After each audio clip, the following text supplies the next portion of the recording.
Hey everyone, how's it going? Welcome to another Friday evening, Saturday morning edition of the live stream. Let's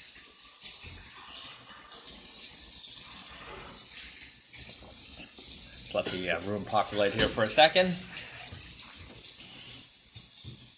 Hello everyone. Hi guys, hi girls, everybody who's here. How's everybody doing? Oh.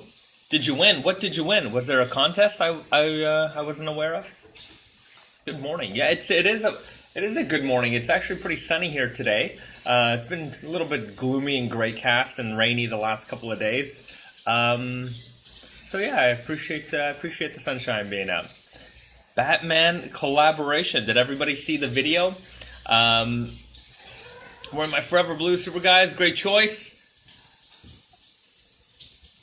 I can't hear you, but I will take that as a yes. Okay. I don't know what that means. Hopefully everybody else can hear me. So that was the big news just a couple of hours ago.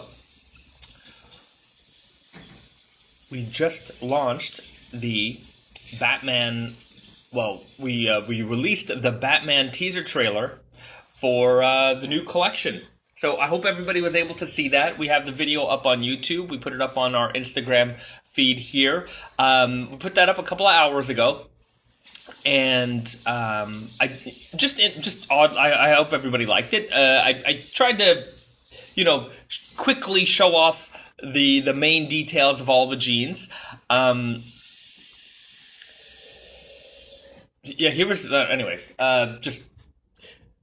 something weird that I noticed, and maybe you'll this will help some of you guys understand why we do the things we do. We posted it up on our Naked and Famous feed, we posted it up on Tate and Yoko, we posted it up on Naked and Famous Denim New York, we posted it up on Instagram stories, we posted it up on YouTube, so we got to post it up everywhere. I noticed that our Instagram feed here, it was only about 5 or 6% of our followers actually got to see the post, which I find not very nice of Instagram to do. They really it doesn't really matter how many followers we are or that we have. Not everybody gets to see all the content that we create. So I don't really know how to make sure that everybody gets to see what we post, other than posting it absolutely everywhere. So if you miss stuff from us, it's not really something I have any major control over.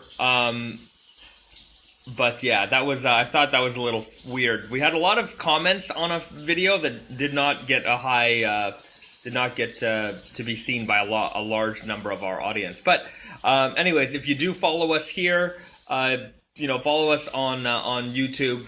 Follow us on Facebook, although Facebook's pretty bad at showing our content as well. So you kind of got to follow us everywhere in order to see everything that we do. But at the same time, we try to post it in a lot of places. So if you do follow us on many things, hopefully you'll catch all the content. But Batman is a reality. You guys who have been following us here on the live stream know that. You've seen teasers. I've shown it off to you guys for a long time. I think the casual Naked and Famous Denim audience, that might have been their first peek at the collection. And we are actually only about a month away, a little less than a month away from the first release. So the first release is going to be the Bane denim, followed by Harley Quinn. Then we'll have the Dark Knight. Then early into 2021, we'll have the Dynamic Duo, and then we'll end off with the Joker denim. So 5 releases, no surprises this time. I was gonna make a surprise release, but I decided, you know what, let's let everybody see everything. That way they can plan everything out. And I know there's been a lot of quote hot releases this season, and there will be more to come. Don't worry, we never stop with the fire. So. I know for a lot of people, they want to be able to plan that out. So I wanted to make sure all the information was out there. Secret releases, Yeah, like when we did Dragon Ball, Majin Buu was a secret. When we did Street Fighter, we did Akuma as a secret release. So we never announced those. We just launched them, kind of minutes. We announced them moments before the release of our final release. With Akuma, there was actually, if people were clever.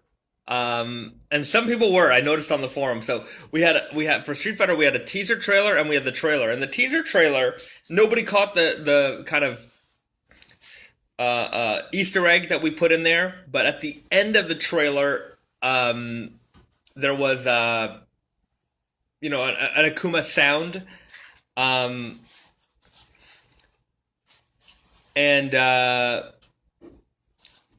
in the final trailer, at the end of the trailer, which some people tuned out of, like sometimes on the YouTube video, you think it's over and you click away, you watch something else.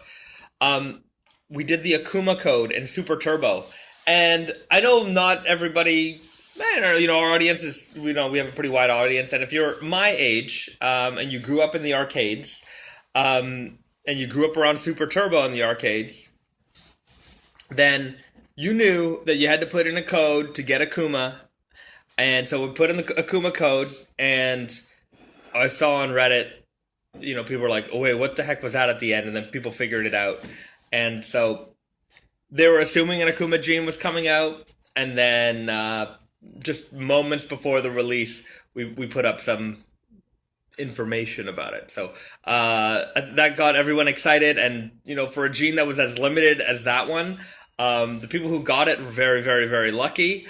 And some people missed out on that, obviously, because they didn't know about it. So I didn't want to do that again for Batman. So we did something similar for Dragon Ball, but we're not doing that for Batman. So no surprises this time. What am I drinking? Drinking some coffee out of my Jadeite Fire King over here. So yeah, I hope everyone got a chance to watch the trailer. It's up on YouTube's. It's on our Instagram feed, and it shows off all the best details of all the genes. Naturally, we'll be doing deep dives into each and every fabric as they come closer to release, and we'll have a lot more photography to show off in the coming weeks. So expect to see a lot more details coming through. I think you're gonna really love this collection if you are indeed a Batman fan, or if you're not a Batman fan and you just happen to love the details. I think you're gonna be really excited for this one. The Joker denim, the Selvage ID, I think is the craziest one. You can see it there in the trailer, zooming in and going nuts, and it is crazy. It is as insane as the Joker himself. And if you're looking for purple toned denim, purple toned raw denim is always got there's always a sweet spot for it in my heart. I really love it, and I think the Joker one's gonna really, bring that home. So yeah, the Joker, and that the Joker embroidered jacket. That one's pretty cool.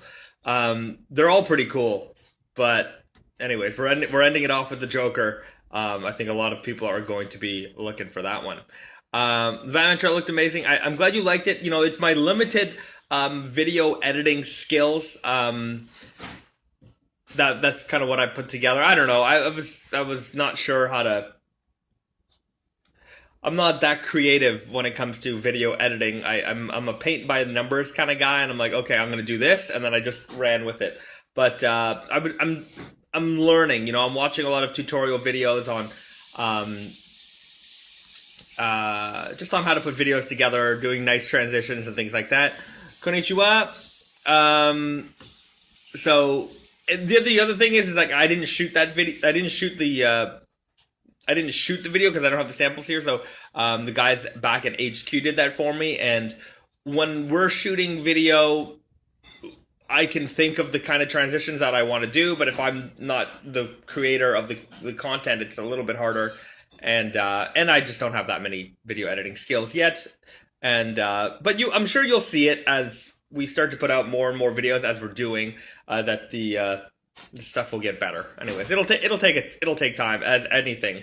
It's going to take some time, but I think they're okay for now. So long as you guys enjoy it, that's really all that matters to me. Just got my first jacket from you guys, the Island Blue. That is a great choice, a fantastic choice, especially if you're in a sunnier climate. One thing I love about the Island Blue or lighter blue denim jackets is that they contrast so well with a pair of dark denim jeans. Sometimes, for some people, they don't want to be, in that Canadian tuxedo style, all, not monotone, but, denim, same kind of denim color up and down. I don't particularly care. I like that style. But for some, it's easier to wear a denim jacket that's a little bit of a different color than the bottom. So, great choice with the Island Blue. Hey, Bayzad, what's the difference between Sanfri's and Tempe treated denim? Very good question. So, Sanfri's denim Sanfrization is a mechanical shrinking process. So the fabric goes through, basically it looks like a giant torture machine. So a giant set of hot rollers, there's some fire involved, and the fabric is being fed through this machine. It gets singed, it goes through a pool of hot water, goes up, it's wet, and then it goes through these hot steam rollers that dry the fabric and compress it at the same time. Essentially, it's like the fastest wash and dry you could ever have on a fabric. So it shrinks the fabric up, and the hot rollers flatten the fabric. So if you look at the Okayama Spirit 5, the newest Okayama Spirits, 4 or 5? 5. My brain. And you compare it to, say, an Okayama Spirit 4, as slubby as it is, you'll kind of notice that the texture of the fabric has been pressed down a little bit.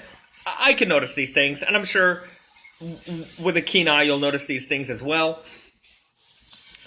So that's how they get rid of the shrinkage in Sanfrization. The result is you shrink the fabric, but you also flatten the fabric a little bit, so you lose some of that texture. With Tempe treating, they don't do any of that mechanical process. So the mechanical process is actually at the end of the, after it's weaving, after the fabric is woven, it goes through that process. So with with Tempe treating, that last process in the production line doesn't happen. So the fabric is not shrunk. It is still very textured, and especially if it's a slubbier denim, you retain a lot of that slub. And then, good morning from Mississauga. And then jeans are cut and sewn. And then specifically what happens in Tempe treating, there's some specifics to it that I'm not aware of, because the factory that does it, they have a particular method that they do, and it is their secret, and they want to keep it that way. But it is a wash and a dry. Hello from Mississauga. So it is a wash and a hang dry. So they hang it out in the sun to dry and to remove all of that shrink. But at the same time, you keep and you retain that texture of the fabric. So the benefit of a Tempe treatment is you can use an unsanforized denim, keep that texture, and you get rid of all the shrink, or most of the shrink, because it's not as anyway, most of the shrink. You really don't have anything to majorly worry about with the Tempe treated. So, hello from Cleveland. Hello from Arizona. I love knowing where everybody's from, by the way. So, shout out your where you're from. So that's the main difference. I hope that makes sense.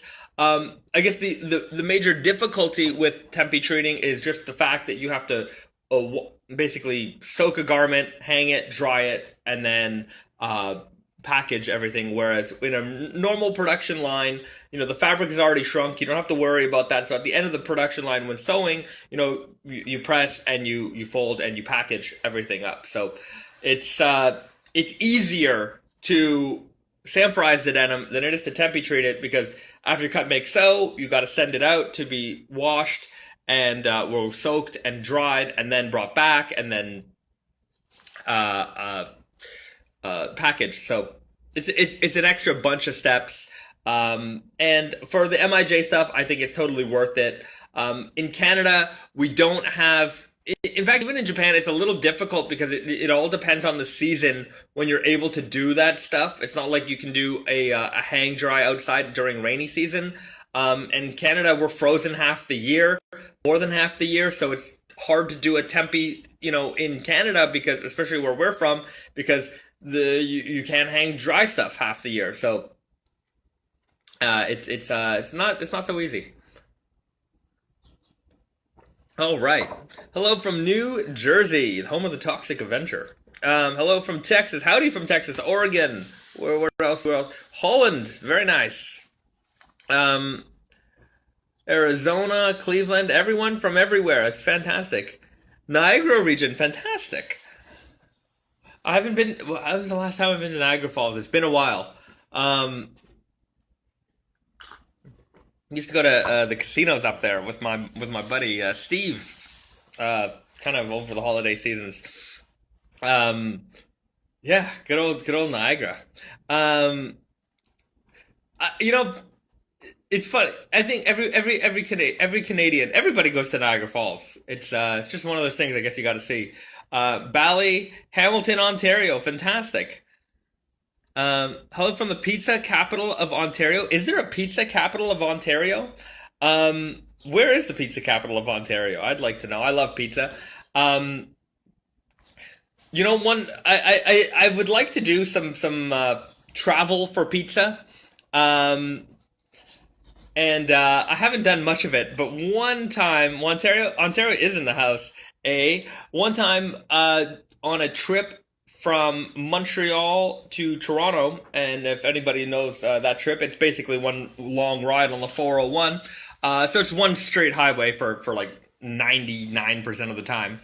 Appleton, Wisconsin, Pittsburgh, PA. So during that trip, the wife and I we were hungry, and we were driving by Napanee, Ontario. At least we were approaching Napanee, Ontario, which is I think about an hour away from Kingston, which is about halfway through uh, Montreal and Toronto. And Napanee, Ontario, is famously the home town of Avril Lavigne, our second shining star musically. I mean, number one is Celine Dion, of course. I don't know any other Canadian music artists. Anyways, that was a bad joke. But Avril Lavigne's hometown was, I don't think she lives there anymore. She definitely doesn't live there anymore. Napanee, Ontario, very small town. But I remember reading once that there was a restaurant, a pizza restaurant that was her favorite pizza restaurant. I don't know where I got that information from, but I remembered it. And I'm like, we have to go to this pizza restaurant. I got to see what's going on over here. Uh, so the wife and I looked it up. What is it called? Anyway, I'll look it up. But we went to this pizza restaurant, and it was essentially a shrine to Avril Lavigne. Isn't Bryan Adams Canadian? We have apologized for Bryan Adams on several occasions. Okay, so don't bring up Bryan Adams. Um, that was a South Park reference, anyways. So the wife and I went to this pizza restaurant in Napanee, Ontario, which was a shrine to Avril Lavigne, and so we nobody was in there, and I think it was the middle of the day. I don't think it was necessarily a reflection of the business, but pizza was okay. I just thought it was funny because we told the guy who owned the place, we're like, yeah, we heard Avril Lavigne, this is her favorite restaurant, and you can see because of all the pictures, like, oh yeah, and then he like pulls out like these like records, like ones that you would expect like Avril to own because they were like awards and stuff. He's like, oh, check this out, and he brought out this album, and she's over here, and that's her chair over there. And lo and behold, it was signed by Avril Lavigne. This is my chair, and he's like, "Do you want to sit in it?" And I'm like, "It's okay. We're gonna sit over here." But I thought it was kind of nice that she did shout him out before. I know that because I did somewhere. And anyways, we went to check it out, and that was a fun little pizza tour that we had. And now we know what Avril Lavigne's favorite pizza tastes like. That's a very I don't know even if that's a very Canadian thing to do. Where is Celine Dion's favorite pizza? That's the question I want to know. Anyways, San Francisco, if you're in the GTA Mississauga, San Francisco, if you're in the GTA Mississauga, that's the pizza joint. San Francisco, San Francisco. Why don't I know about San Francisco for a pizza place in Mississauga? That I gotta check that out. Oh, San Francisco. That does sound familiar though. There was a was there a sub place or like an Italian? I'm trying to remember some of these spots. It's been a while since I've been to Mrs. Well, it's been a while since I've been. Well, it's been a while since I've been anywhere really. But I'm just trying to think of all the little spots that I used to hang out in Mississauga. Mind you, I just hung out at Square One pretty much 90% of my life there. Will you do a South Park collaboration?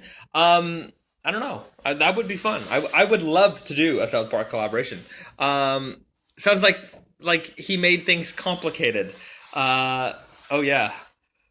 That's so funny.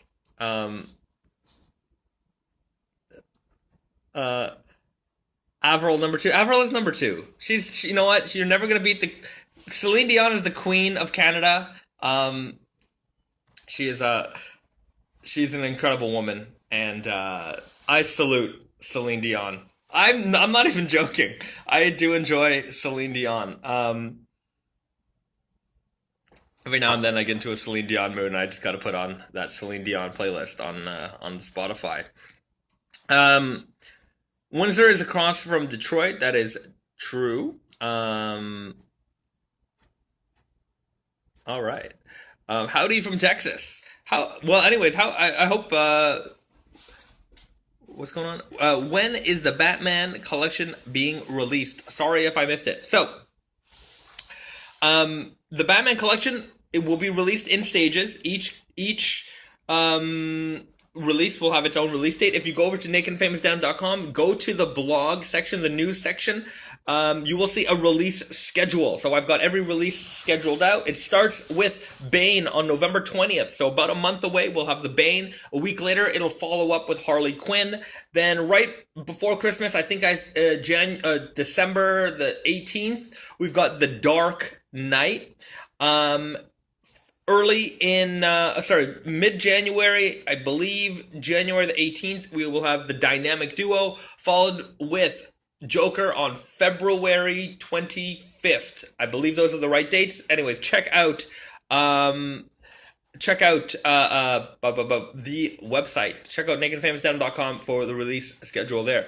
San Francisco Pizza is at 3045 Clay Hill. All right, I'm going to have to check out San Francisco Pizza next time I'm out there in Mississauga land. Stoked for the Joker. The Joker one's pretty cool, I have to say. There's a lot of great ones. And I mean, we're covering Batman history. Obviously, not every Batman character, but these are some of my favorites. And some of the moments in Batman history. Anyways, I'll talk about it at length in when we go into the deep dive videos. Kind of a little bit more about why we selected what we selected. But it's all, to me, it's a lot of like memorable stuff that was just, that was a point in, growing up. It's like, that happened in Batman, and I remember doing that, and so it's all just nostalgic feelings. And Bane, that Bane cover of the Nightfall arc.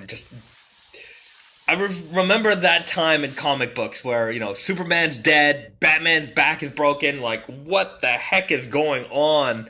And just even on the playground, kids that were reading comics and stuff, and those were the things we were talking about. And so, yeah. Does being in Japan make the fabric designing and buying process easier? I would say that being here right now during pandemic time, yes. Before being here, we would come here very often. So we're meeting face to face. We're meeting with our mills. We're going to the mills. We're doing a lot of development. And when you're doing stuff face to face, it's always a little bit easier to explain the things that you want to have done when you can, talk things over, right? You lose a lot of stuff over email. So the fact that we're here, we've done fabric meetings, and I would say that we are in a good position going forward because we're getting the stuff that we want. Yeah, so it being here has helped us for sure. Okay, some of this has been asked before, but how did the name Naked and Famous Denim come up? It is a kind of a satirical name, poking fun at Hollywood, poking fun at celebrity culture. Whereas when Naked and Famous first started, think about the late 2000s. The fashion industry, and I have to say it's kind of repeating itself now, but I think it might be, anyways. What was going on in the fashion industry, especially the denim industry, it was very much celebrity run. I was working on a sales floor selling jeans at that time, and like our managers would buy us, they'd have it for the department, Us Weekly, People, all the tabloid kind of magazines, because each and every one of those magazines had all the latest celebrities and all the jeans that they were wearing. And it was all about these celebrity jeans. We'd have customers coming in the door. I saw so-and-so, they were wearing some jeans. Do you have them? Yes. So as good salespeople, not everyone did their homework, but as good salespeople, I was like, yes, I know the ones you're talking about. We got them right here. Sold. And the prices for jeans were very expensive. I mean, prices continue to go up, but we were selling very expensive jeans, especially at that time. It was kind of the intro to like the $200 price point and up jean.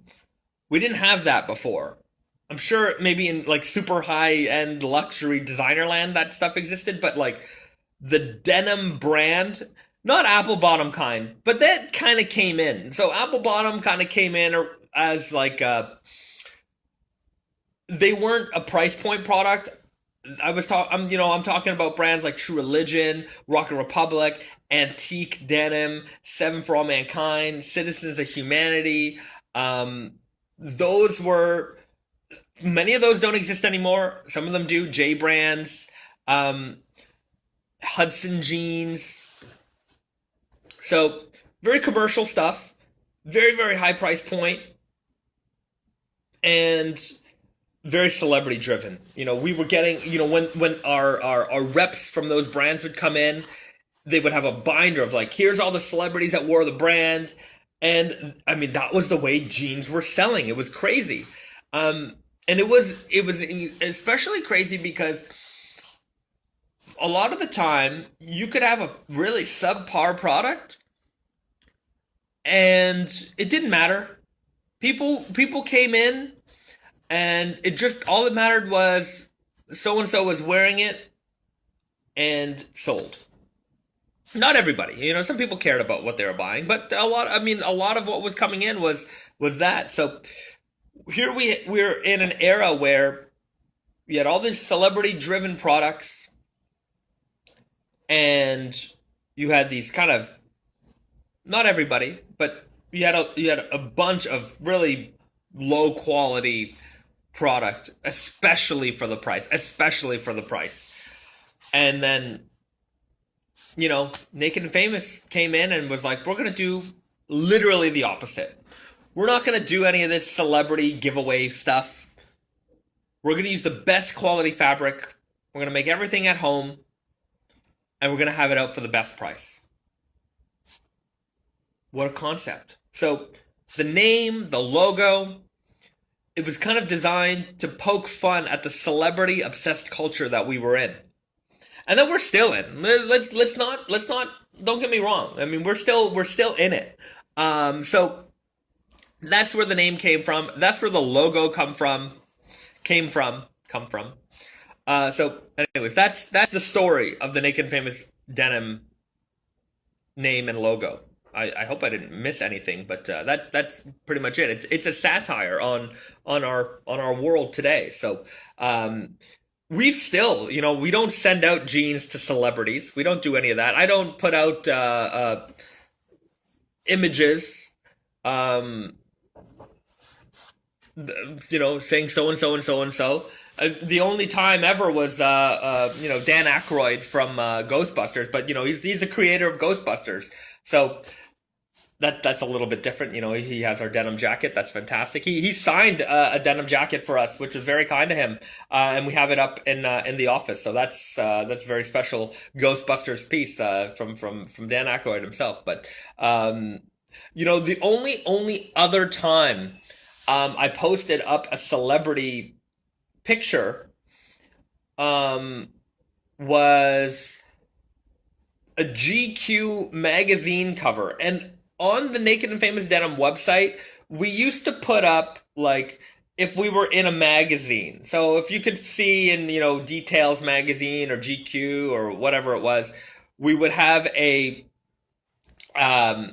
like if we were in there. So whether they were just, showing the product itself or we were part of an editorial, we would put it on our website to just, I think a lot of brands used to do that. It was like, oh, we're featured in this magazine, we're featured in that magazine. And we were on the cover of a magazine. We were never on a cover before. And it was a young Justin Bieber. And this was at the time where the world wasn't so favorable to this guy unless you were a tween-age girl. And I wasn't on that hate train. I know a lot of people kind of get down on these. They used to be. I don't think it's so much anymore. But I remember that kid, he got a lot of flack from a lot of people. Anyways, so I posted it up, not being like this is a celebrity thing, but being like this is our, like, we're on the cover of a magazine, and people got upset. Like, why are you posting this? And blah, blah, blah. And I hate that guy. I'm like, yo, chill out, man. Number one, he's a kid, so I don't know why you hate a kid. But yeah, it was weird. But that was kind of maybe the only time I posted anything, and we got dumped on for it. You have a good story about Dan Aykroyd? All right, please share. Did you ever consider making a Rostica version of The Tragic Blonde? We are planning on some projects with Rock and Jelly Bean, Rostica. Speaking of which, let me just check over on Tate. These have launched yet. I know they were taking photos. We did just get a bunch of new Erostica t-shirts, and in the coming days, we're going to be launching the Alien collection. So we did a collaboration with Alien, and on his website, everything sold out in minutes. So we have kind of we got shipped after he launched it, so we're going to be launching them soon, and the Alien stuff is sick. It's so amazing. If you're a fan of Alien, the Alien tees are coming to Tate and Yoko very soon, so watch out for that. Were you scared of Dan? I've heard he's gone off the rails in recent years. No, we actually never met him, but through communication, it was always very polite and nice. So I've never had any issues.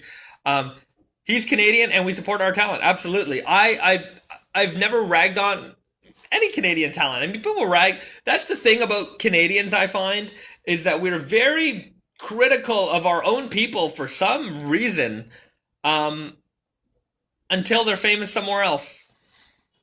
It is a very weird thing that we do. I don't know if it's still the case. I mean, you see people like Drake and The Weeknd are very, very, very famous people. But I don't know what their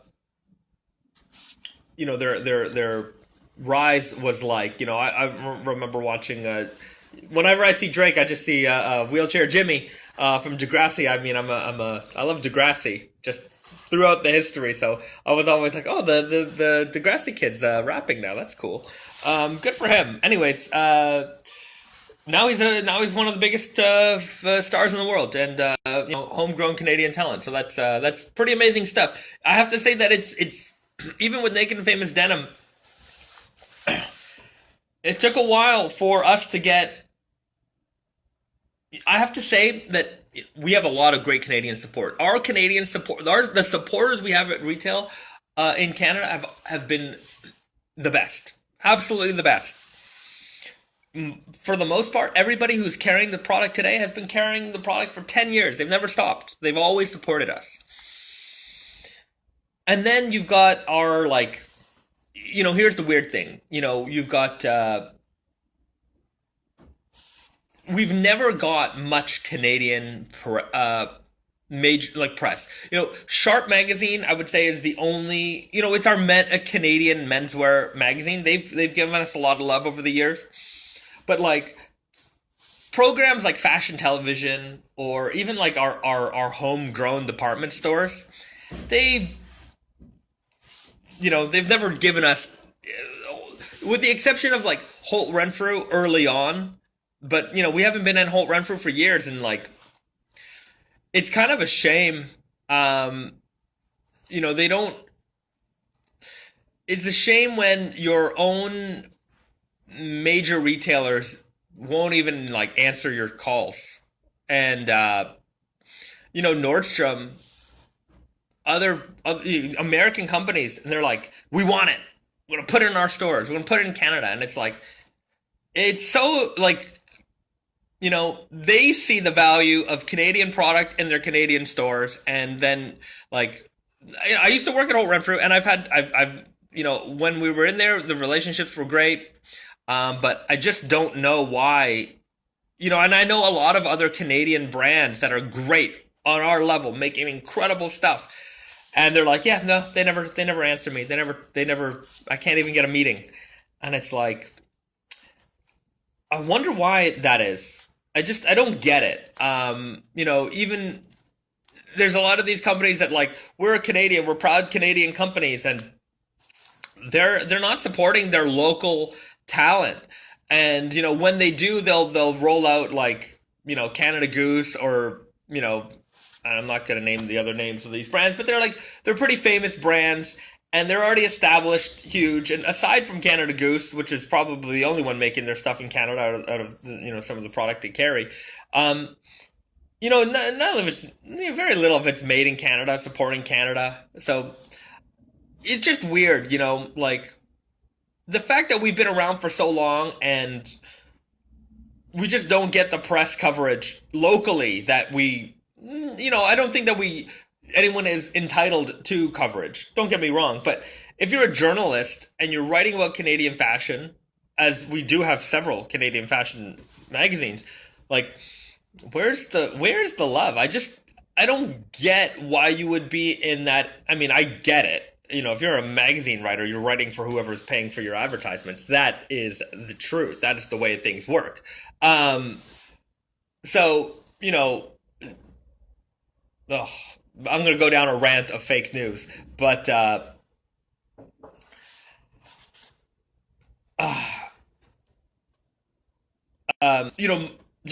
remember early in Naked and Famous days how often the magazines would get things wrong about us.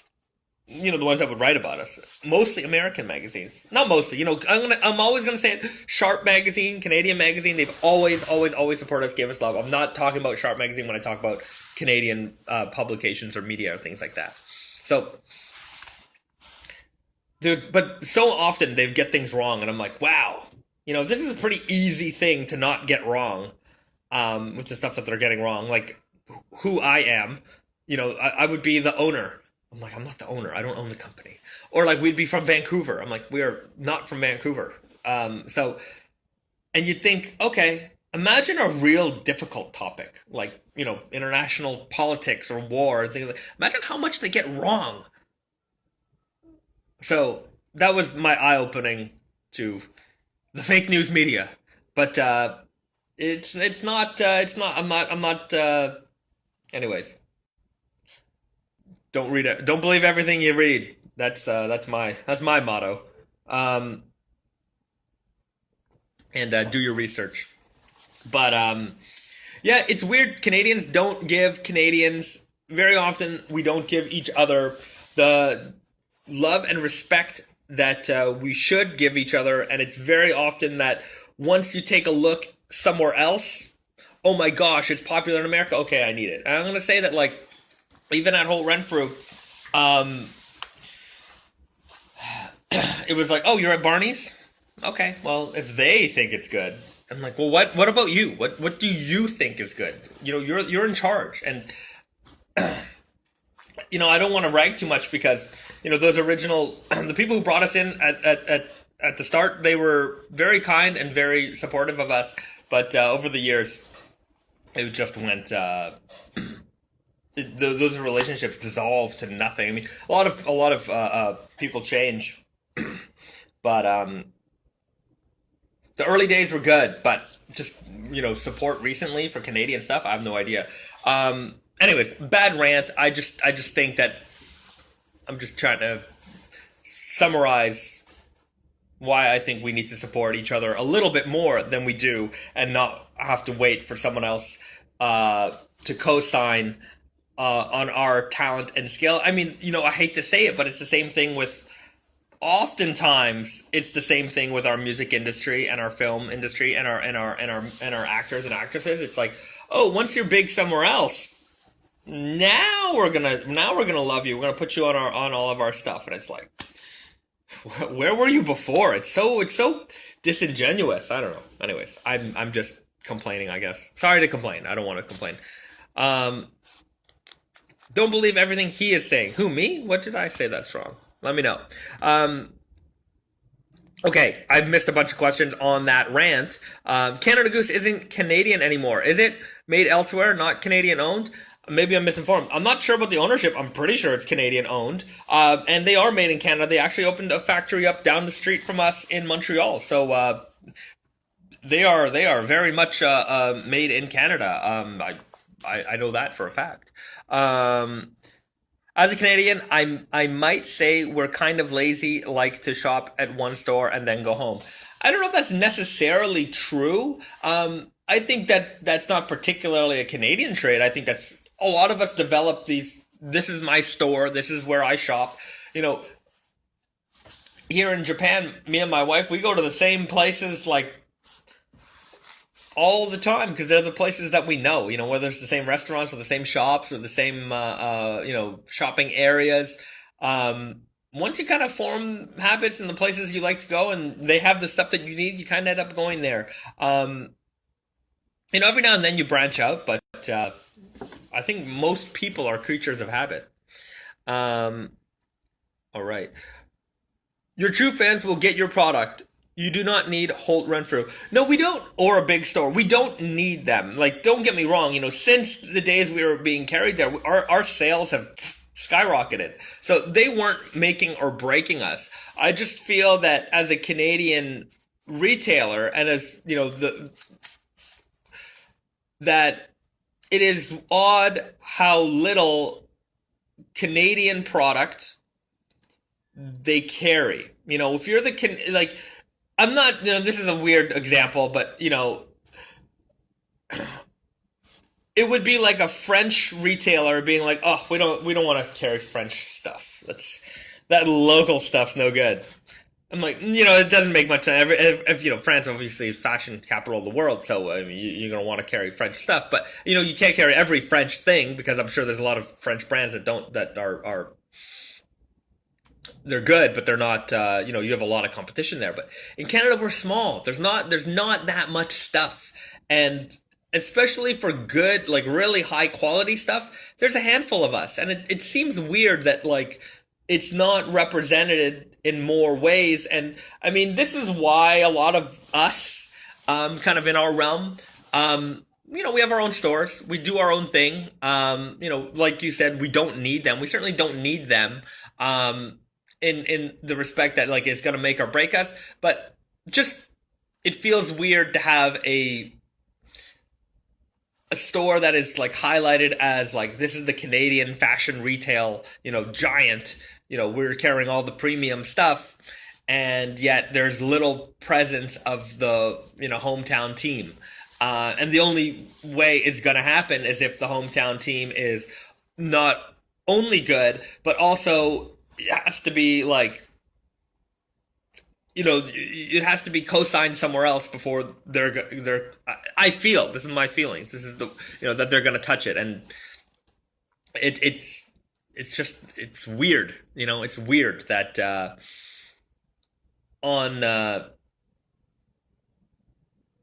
it's weird that I don't think it's that weird. it's obviously not that weird because I think the buyers at independent retailers are more in tune with what the hell is going on, whereas not so much over there. At least not anymore. Not anymore. They used to have a lot of good buyers. Maybe I'm only saying that because they used to buy us, but that's it's a weird. I don't know. I keep saying it's weird. It's not that weird. I just think that, supporting each other at home, even in your local market, Americans support Americans, of course. Canadians should support Canadians. Not to say that we shouldn't support each other. Canada, USA. I feel like we're brothers. We are each other's largest trading partners. We are essentially the same culture. A lot of Canadians don't like to hear that, but we speak the same kind of we have.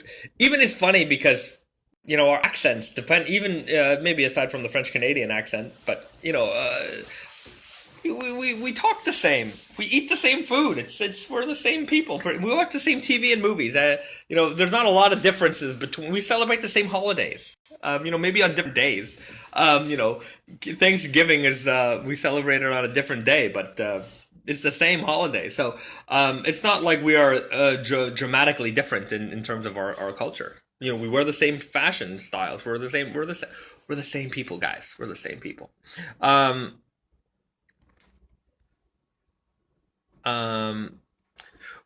you ever done a fading contest? We are sponsoring the Indigo Invitational right now.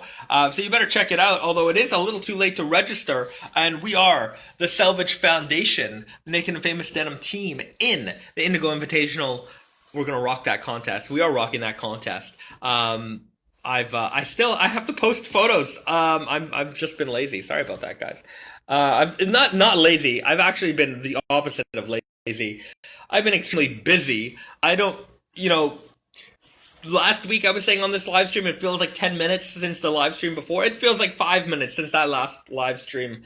This is like my work desk area, and between last week and now, I've been planted in this chair like just a lot of time. So I don't even know what the days are anymore. I'm just planted on this table here. Konnichiwa. More people from Japan in the house. Thanks for joining us. Cousins, that's what we are. Cousins, brothers, sisters. We are family. We all live, Canadians, for you Americans out there, most Canadians live within an hour of the border. We all live like right on the border. It gets pretty cold when you get up there, but that's how close we are to you guys. And so I remember growing up, there was a lot of animosity between Canada and USA. Just I don't think it was. I think it was only one-sided. Canadians kind of feeling like we're the little guys and nobody remembers. And I think there's a little bit of that to this day still. But we're a lot closer. We are much more the same than we are different in terms of culture. It's not like, but even like Mexico and USA, there's a lot of Hispanic people and in America, so that's part of American culture as well. Especially when you get into like places like Texas and Tex-Mex cuisine, and it's just, man, this food in Texas is so good. You guys in Texas were lucky. You got incredible food. What's the background on the Tate and Yoko name? That's a good question. So, when we were opening Tate and Yoko, when was that? Like 2012, I believe, 2011. The original name for Tate and Yoko was Chaîne et Trame, which in French means warp and weft. And warp and weft are the basically, making up of a fabric. It's the vertical running and the horizontal yarns that make a fabric. So the weaving directions of a fabric are the warp and the weft. So we thought, okay, well, we're French, we're in Quebec. We're Anglos, but we are in Quebec after all. We're Quebec. We're a French Canadian company. Anglos, by the way, for like English people, that's what they call it. The Anglos are the English people in Quebec. So we thought Shane Tram, that would be a nice name, and it's a beautiful sounding name. But we were like, oh, and here's maybe where we're gonna rag on. It's not just Americans, but we're gonna rag on the Anglos. Um, I don't think they can pronounce or spell that. So we're like, oh yeah, that's not the easiest thing to say if you're not French or speak French, and it's not the easiest thing to spell either. Um, so we were like, that might be difficult. So in Japanese, warp and weft is tate and yoko. So we're like, that's easy to pronounce. It means the same thing. We are, a Japanese denim. We use Japanese denim. It's part of our story. So Tate and Yoko is how that came to be. There's also a children's nursery rhyme that teaches them about because Tate is vertical and Yoko means horizontal. Basically, that's just easy translation for that. So it's not just warp and weft; it means horizontal and vertical, vertical and horizontal. So there's a nursery rhyme that says that goes like tate tate yoko yoko maru kaite chon. So maru is circle and chon is dot. So if you remember the old Tate and Yoko logo, it kind of looks like a smiley face. So it's got two Tate. So anyways, if you look it up, you'll see it. So that nursery rhyme goes with that drawing. So that was how the old logo came to be, and that's how the name came to be. Some people think it's Tate and Yoko as if it's like two people's names. It's not, but sometimes I don't correct them because sometimes people come like when we're working in the store, like Risa, especially when Risa's in the store. They'll be like, "Are you Yoko?" And sometimes she's just like, "Yeah." It's easier than it is to explain that no, I'm not Yoko, and but yeah, I'm Yoko. So sometimes I'm Tate, and sometimes Risa is Yoko, but it's not Tate and Yoko, like two people's names. It's Tate and Yoko. So, anyways, that's how the story. That's how the name came to be. That's how the story goes. It's not too late to register for Indigo Invitational. My jeans got too big for me, and I switched over to the Selvage Foundation. Good man, good choice. Okay, well, it's good to know that registration is still open. So if you are interested in joining the biggest raw denim fading competition in the whole entire world, go over to indigoinvitational.com and register your jeans today. I'm not sponsored by them. In fact, I'm sponsoring them. So we've got some great prizes available. There's a whole prize list, and if your jeans are selected as one of the best, but they have their own judge panels or panel of judges. Panel of judges. I'm not of which I am not one. They are going to be distributing the prizes. We've donated a bunch of jeans, and you're going to be able to win some jeans in that competition and some recognition as well as being a finalist in the world's largest denim fading competition. I still have to send my updates. Typical late start for myself. It is, especially this time of year where here in Japan, the sun comes up at like 6 a.m. It's down by like 4:30. So I'm up early. I was up till like 3 a.m. and I'm up at like 7.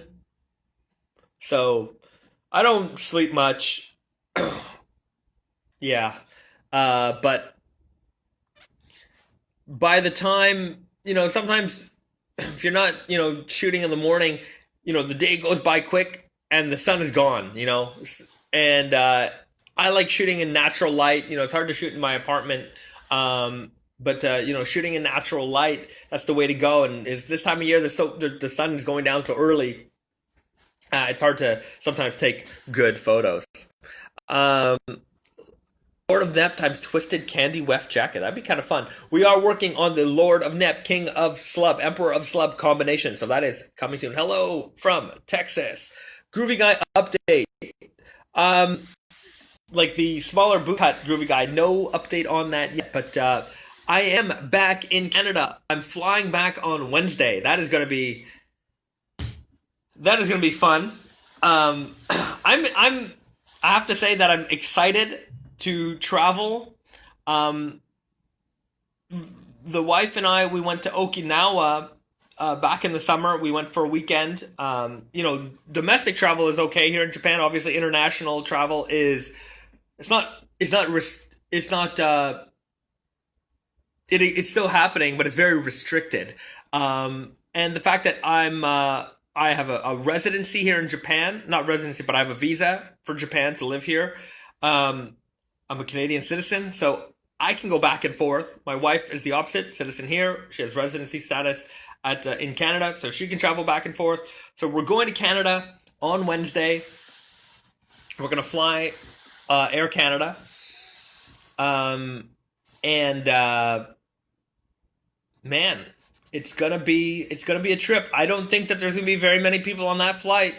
Um, I'm very curious to see how many people are going on a flight from Japan to Canada right now. Um, so when we land, we will have to be in quarantine, basically for 2 weeks. So we're gonna be home. So the next two live streams will be from my apartment, and I'm just gonna have people from the office drop some stuff off so I can show off some of the things, including the Batman stuff. So yeah, that's what's gonna be happening. That's what's gonna be happening. International travel, my friend. It is. So we're gonna be in Canada for like 5 weeks total. Um, 2 weeks in quarantine, then back to Japan. It's it's gonna be a trip. It's gonna be wild. I'm just hoping this whole thing. Anyways, I don't know. I don't want to talk about it. I want to be back to normal, guys. New normal. I hate that word. Hate that word. I don't want that. I don't want the new normal they're telling us about. I don't want that. Um, Did you make pocket prints on the Batman collab? We did not. The pockets will not be printed on. We, instead of the pocket printing, we did each jean with a custom button. So those custom buttons, very pricey. So instead of the print, we thought the custom button would be a better detail to have. And this is obviously part of balancing the price points out on these jeans. The more details that you add, the more expensive it's going to get. So sometimes you have to sacrifice one detail for another one in order to make a complete package. I remember all my buddies in high school calling Canada America Junior, but Canada is Canada. Canada is Canada, but Canada is also America Junior. We're America's hat. We are your friendly neighbors to the north, if you're American, that is. I don't take offense to America Junior. It's kind of like the New Zealand to Australia thing, where if you ask the average person, they don't really know the difference between Canada and the United States, and the same would go perhaps for Australia and New Zealand, or maybe I'm sure there's other countries that have similar relationships, that they're so close in terms of proximity and culture that it's like, okay, I mean, if someone were to call you, that's an American guy. Oh, I'm Canadian. I'm like I get it, but like, there's also like, it's not that much of a difference here. There, like, just, you know, there's internationally, even when you see people from North America, you could tell the difference between a North American versus a European quite often in terms of the way they dress, their mannerisms, things like that. And so I just find that we're so similar, and this like animosity that exists in the air sometimes. I don't need it.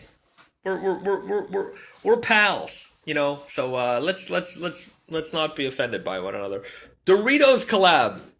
Interestingly enough, we've been looking into doing some like food collabs, so that's something in the air. Oh, also something. Last week I talked about there was a meeting for the office. Turns out that the person no longer represents the office, but still had it on their on their information as something that they had. So that they basically had the meeting and tried to sell us something else, and so that meeting didn't happen. So I'm still working on the office. I still want to do that. So that meeting was I was a little like, as soon as they said that, like right at the start of the meeting, I was like, oh. I was like, what is the point? Anyway, some other good information came out of that, but not what I was planning on doing during that meeting. So, anyways, that's what happened there. So you're getting the Rock and Jelly Bean alien shirts, or is this a special collab that we're just hearing about? It's not a special collab between Tate and Yoko and Rock and Jelly Bean. It is a collaboration between them and Alien, and we are getting the shirts. So that's what's happening. That's what we're getting that for Tate and Yoko. So it's not a Naked Famous Denim thing. It's a Tate and Yoko thing. So I'm just saying that it's coming soon. And if you're a follower of Rock and Jelly Bean, you might have seen those T-shirts on his Instagram and their social media posts, and they sold out fast. Not that I went on eBay the other day just to, I collect his artwork too. So I was looking at stuff, and somebody had one of their T-shirts. Not that I think, sometimes people put things up on eBay and the prices are stupid and ridiculous and you shouldn't really pay attention to them and you should only pay attention to the selling price and not the asking price. But somebody had one of the T-shirts up for like $500 and I'm like, this T-shirt just came out and it's going to be like $70 or $60.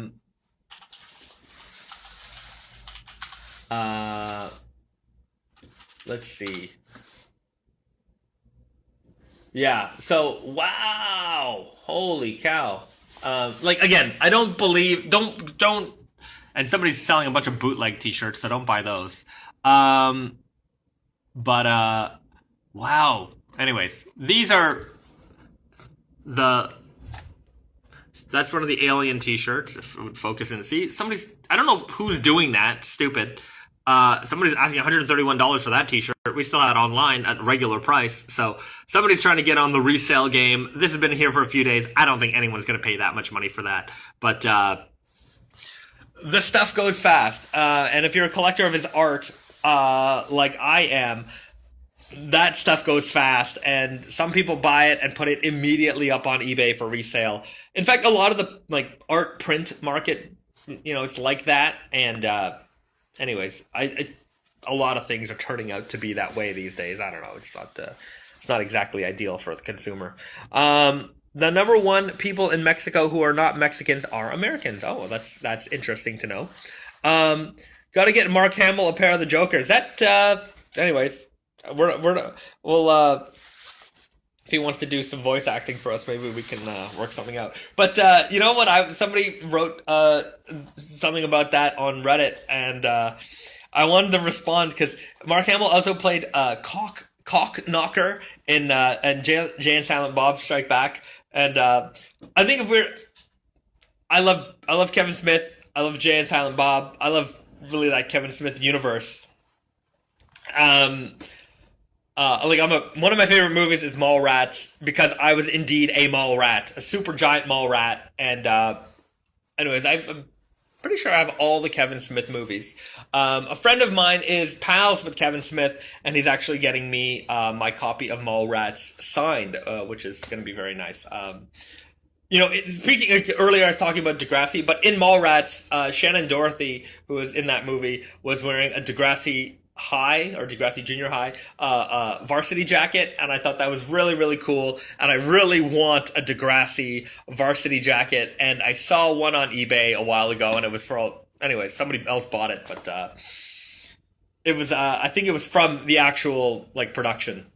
Speaking of more Degrassi connections, by the way, I have quite a few. There's a store in Toronto called Good Neighbor, and they actually that store front used to be the production company that made Degrassi. So that's interesting. It's not very far from the actual Degrassi Street, which is in Toronto. And do I have any other connections?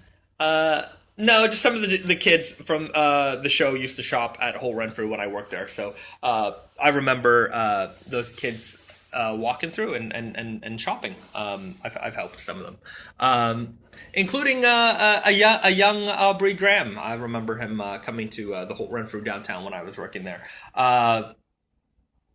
So yeah, there's a lot of I love Degrassi, one of our great shows from Canada. Um, Super cool name origin. Yoko Ono, Weft Ono. So Yoko is it doesn't mean in Japanese. There's a lot of names that have multiple meanings. So I don't. It's not Weft. Uh, uh, Yoko also means horizontal. So and her name doesn't mean horizontal Ono. It's I'm sure there's another meaning to like. So my wife just said her name is Yoko, not Yoko. So there's if you were to see the Japanese spelling of it, it would be different. So there's a different name. It's kind of like Yuki is a men's and woman's name, and they might have different meanings. It also means snow. There's a lot of anyways, that's Japanese language stuff that I'm not very good at, but I do know that some words sound the same in English, but in Japanese there's different spellings of them, and they mean different things. So you have to understand the language to get that. Um, I've been staying up late looking at all the cool fades in the competition. I think a lot of us have been there, just looking up denim fades online and scrolling through the Instagram. You know, I'm lucky that my wife is also in this denim world. So you're scrolling on jeans and it's like you know you instead of scrolling through looking at thotties and girls and stuff. We're all on looking at jeans. Our wives don't have any, and girlfriends don't, and significant others don't have anything to worry about. What are you looking at? Jeans. We're looking at jeans.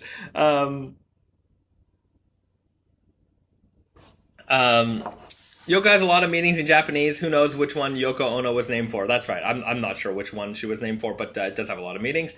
Hello, brother. Hello. Thank you for joining us. Same here in Wisconsin. The sun is out barely anymore. Yeah, it's that time of year. Luckily, we've still got we got a sunny day today. The weather is not so bad, but when we hit Canada, it's going to be near 0 degrees for us. Oh, it's going to be so cold. But that's not even as cold as it can get. In January, February, we're really deep into the minuses. If it's a minus 15 day as the high, that's we're lucky in Montreal. That might be a good day in the winter. Luckily, it doesn't get so cold here in Japan, but I would have to say that it does feel a lot colder because the homes aren't as insulated as North American homes are. I don't know why. Perhaps in the north, in Hokkaido, they're built, for the winter. But out here in our area, it is just not the same. So you do feel a lot colder. Actually, when I come back from the trip, I've got to do some insulation work just to winterize the house a little bit. But anyways, that's not denim related. Lord of Nep and Emperor of Slub combo. Yes, that is coming. Will the Lord of Nep, King of Slub, Emperor of Slub combo be the standard blue warp, white weft? Yes, it will be indigo warp, white weft, or natural kind of beigey weft. We'll see where we go with that. But it will be a classic denim look. What are your Slayer... what are your stayer tested before you have leave? Because some airports are... In Japan, I don't need to be tested when leaving, and in Canada, you don't need to be tested when arriving. Especially because not that. Here's something that's I think in Toronto they actually test you, but you get a free COVID test if you want in Toronto. I think they're going to roll that out in Vancouver, but it doesn't happen when we arrive. But in Japan, but it's not the same. Like they'll test you, and like I think they're just collecting data. Whereas in Japan, when you come back to Japan, they give you a COVID test, and then you don't leave the airport until you've been tested negative. Um, Actually, if you're positive, I think they send you to like a quarantine location, but they won't let you out.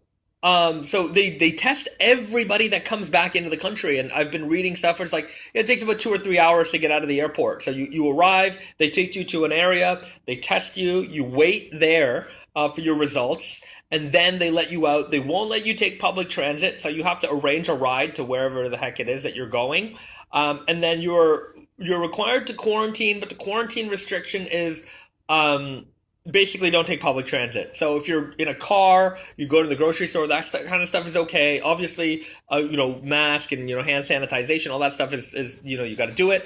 But it's not like you can't leave your house. Whereas in Canada, it's you can't leave your house. So we're gonna be in our apartment for 2 weeks straight. We're gonna rely on friends and stuff to bring us the things that we need. So that's the difference there. But yeah, I guess that's the difference. You better come to Saga for some pizza. I do plan on coming to Mississauga during my time in Canada. So anyways, if anybody wants to go for some pizza, maybe we'll do a little Denim pizza meetup. That would be cool. If all the Mississauga people in the house, or Toronto area people, if you want to come out to Mississauga or something, hey, that could be kind of cool. Maybe we'll arrange a little. Are we allowed? Is that a good idea? Are we allowed to do that? I don't know. Actually, I don't know what the restrictions are in Toronto for gatherings. So maybe that's not something we're gonna do. Maybe we'll do it after. Uganda and Argentina. Uganda being the Canada and South Uganda, Uruguay. I can't read. Uruguay and Argentina. Uruguay being the Canada of South America. I didn't know that. But that's good to know. The more you know.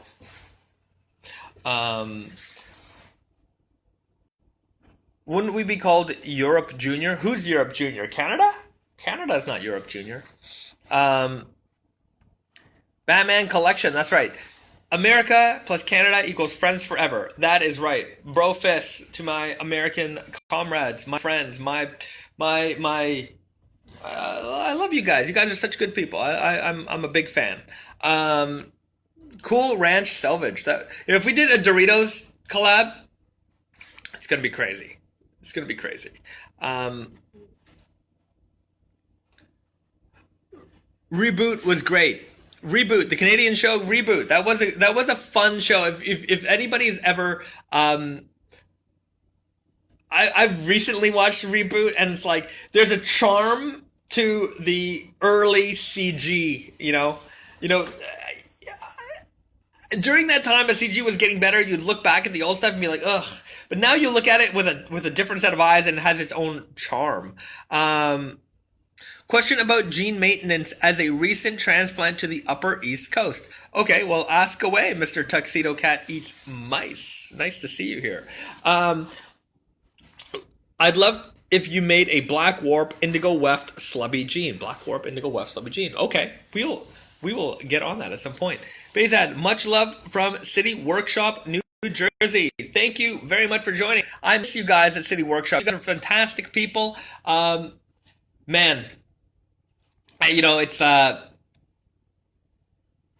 miss the trade shows. I miss seeing everybody, and the great folks over at City Workshop in New Jersey. Yeah, especially you guys. You guys are always so kind when you come. And not to say that every buyer. We have a lot of fantastic buyers and retail partners and that kind of stuff. And some people are very business. They come in, okay, we're gonna do our thing, we're gonna handshake, nice to see you, see you in 6 months. And then sometimes you get other people who are in there for a while, you're hanging out, you're chilling, and you're having like these real relationships with people, and I miss that, and I'm hoping that we'll see you guys again soon. my jadeite mug. I love so much your easy guy fit. I always size up one to wear it mid low rise for a more relaxed feel. Perfect fit for me. That's exactly the way I do it as well. I wear them a little bit on the oversized side. I'm wearing them right now. I've got my black, solid black easy guys on, so a little bit more room, no problem for the pockets. It got a little bit more room in the back. I don't care if I have that little slouchy butt over there. It's okay. I'm a guy. I'm not. I'm just wearing these casually, and that's the thing with jeans. Of course, this is a casual thing. Even the girls can wear their jeans loose too. I think we're actually in a really good time, fashion wise, because there's so many rules that have just been thrown out the window. Nobody cares anymore. I remember it was a time where it was like, if you weren't wearing what everyone else was wearing, it was, you'd get a little bit of flack for it. And, oh, you're wearing boot cuts. Oh, you're not wearing skinny jeans. And you're not following this trend. Now nobody cares. It's like, you can wear, I have to say that I am especially in the women's world, it's so much more free. They can wear anything, and guys are getting there. I do find like men's fashion like sometimes it's a little restrictive because there's all these rules that people like to tell you about, and I don't like rules. You can do whatever you want. There is a certain, if you're gonna wear a suit, certainly you want a suit that fits well, but like a well-fitting suit doesn't mean a tight-fitting suit. It could also be a loose-fitting suit. So long as you have to know how to put yourself together. But sometimes people put themselves in these arbitrary boxes and try to fit all this stuff in order to do things perfectly right. And I don't think that there is a perfectly right, do whatever works for you. And, there are certain, I guess, things you want to do to make sure that you're putting yourself together well. But, there is a way to wear jeans loosely that looks nice.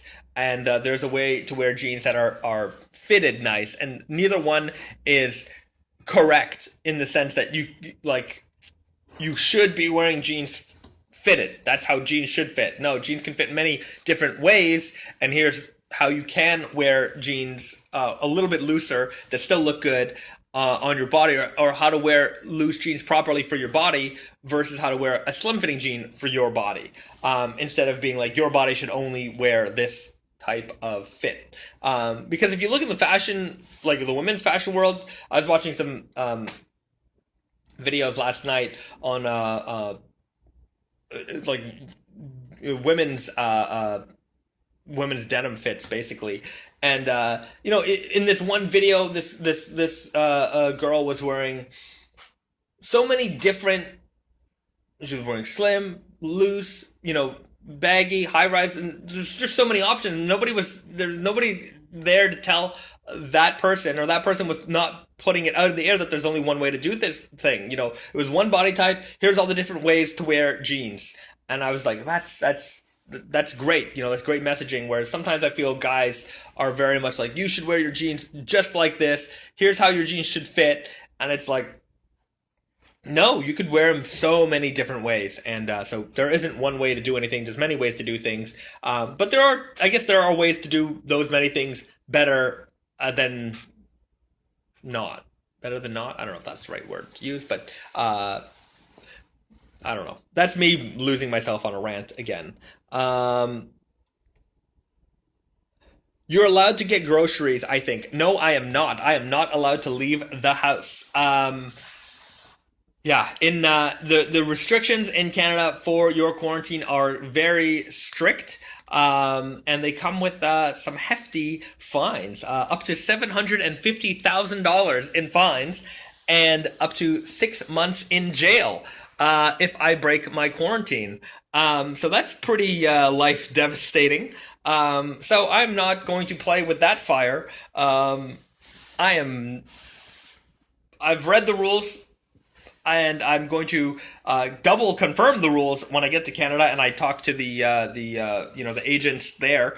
But yeah, I'm not messing around with that.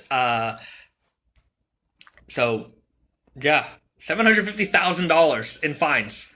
That's a lot of fines. Now, I don't know if anybody's ever been fined that much, but the fact that it's on the table, that they're like, yeah, we're gonna, woof, that is nuts. That's nuts. Um, uh, I know folks getting spot check calls to make sure they're home for quarantine. That's right. So again, I'm not messing around. They can call me, no problem. I am at home. They want to knock on my door. I am at home. I'm not gonna play with fire. Give us details on the Elephant 10. Weight, salvage ID, what makes them so special? Are we gonna get an Elephant 10 jacket? If you're gonna get an Elephant 10 jacket, other details to be something. I will tell you guys later. I'm not gonna tell you now because we are still finalizing all that stuff. Okay, I'm definitely missing. I'm late on some of the questions, so I appreciate your patience with this. Sorry if I've missed this before, but could you elaborate on the NYC store's exclusive pair of jeans? Is there going to be a Montreal exclusive pair? There is a New York pair coming soon. It will have its own leather patch. It will have a New York City flag salvage ID. That's as much as I'm going to tell you for now. And it will be available only at New York City. It will not be available online. There is not a Montreal exclusive jean yet, but there will be one. There will be one. I will bring the piece at Pearson or the GTA. No, I don't think that's a good idea.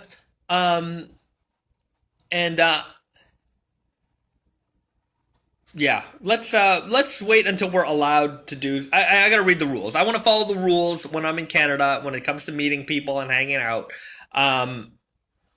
So if there's gonna be a thing, I'll let you know. But I'm definitely playing in the rules. There's gonna be no horseplay there.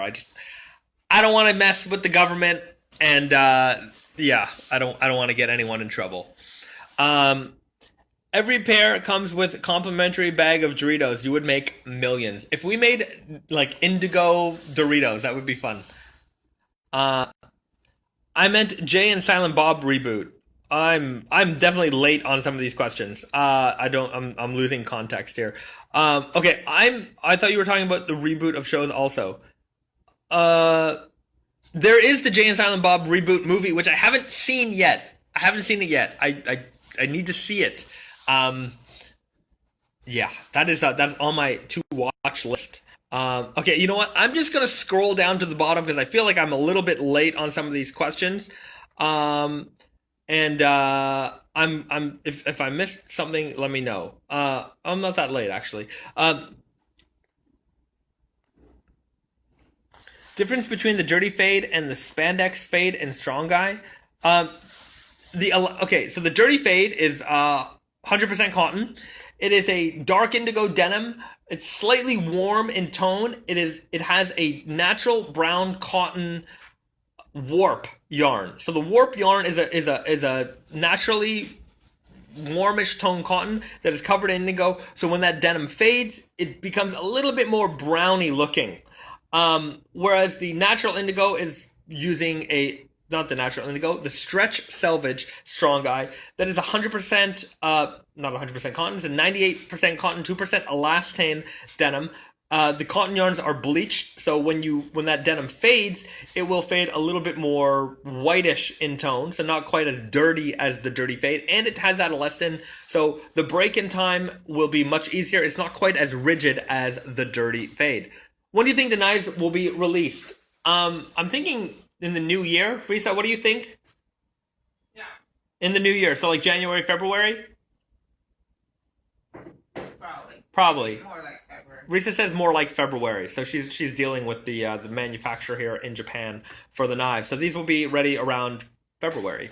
Doritos time Naked and Famous collab. You make a jean, they make a chip. That would be a lot of fun. I'm a big fan of Doritos, as you guys know. That's one thing I'm looking forward to enjoying when we're back in Canada is a large bag of sweet chili heat Doritos. Can't wait. Please make a boot cut elephant so they fit over my steel toes at work.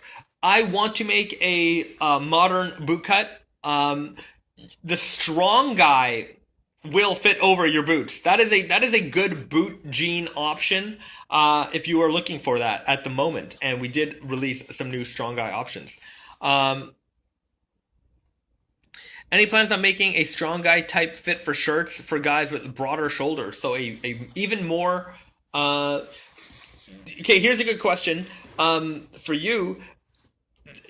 I'm assuming you've tried our shirts. You're finding our shirts to be not wide enough in the top block area of the shirts, the shoulder area. If you have an example, I would like to see of one of our shirts on yourself. If you're having struggles with it, I just want to see what it looks like on you, so I can better evaluate what we need to do if we had to make a more broader fitting shirt. You should do a medical mask blue color on the inside of a pair of denim for the pen. We do make some masks already. So you can head over to Tate and Yoko and check out our mask selection. We do a chambray mask, which is pretty good. We didn't do any heavy denim masks because obviously it would be hard to breathe through them. So we picked a lot of breathable materials for you to wear. Better tell the miss that we need Domino's and Doritos for the next stream. Oh geez, that is a good idea. Maybe the next stream will be a Domino's and Doritos pig out stream. I'm definitely going to be doing both of those things a lot. If my weight gain over the pandemic, which has been significant, I've gained a lot during this pandemic, and I'm gonna gain a lot in Canada because I'm just gonna be eating junk food the whole time. And then let's see if I do a New Year's resolution. I'm gonna say it because I say it every year. I'm gonna lose weight this year. I'm gonna get fit this year. Let's see. Maybe I'll stick to it. Maybe I won't. I don't know. I probably won't. But I love junk food so much. It's so good. Bezat, scroll up. I'm at 10%. Scroll up. What am I scrolling up to?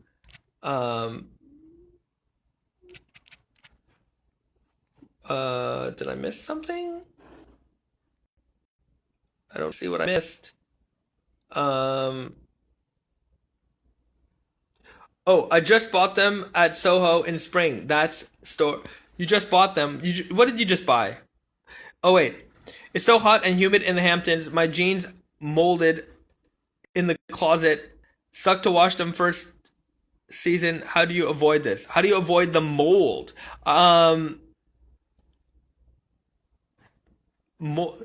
Yeah, humidity can affect some jeans. I know that in Asia, especially when it gets hot and humid in the spring summer months, you know those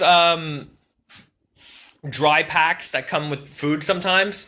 I would maybe put those in your pocket. Those silica gels, they come with shoes oftentimes. They come with shoes oftentimes because those shoes are made in Asia, and after shipping them in those shipping containers, you can get things, things can end up being moldy. But if you have some sneakers lying around, especially sneakers that maybe you haven't worn, they probably come with those little dry packs. Maybe put that in the pocket of your jean. That might help. And yeah, dehumidifier is definitely going to help. Humidity is you definitely don't want that around your clothes too much. That can ruin them. So yeah, get a dehumidifier if it's that bad, bro. Yeah, that's probably the right answer. But those little silica gel packs or things like that might also help. Just if you're storing your jeans in a humid area, I maybe keep those in your pocket. All my jeans molded. The rest of the closet was fine. Well, that might be because I wonder if it's like bacteria and stuff from jeans that haven't been washed, so it has a chance to breed. Maybe wash your jeans a little more often if you're not washing them regularly. So what cuts do the Batman jeans come in? They come in super guy, easy guy, weird guy. So the three main fits. Super guy, weird guy, easy guy. That's what I said. And the Dark Knight and the Joker will also be available in denim jackets. Batman preview with sizing is up on the site. Sizing is up? I don't know. I'm not aware of that.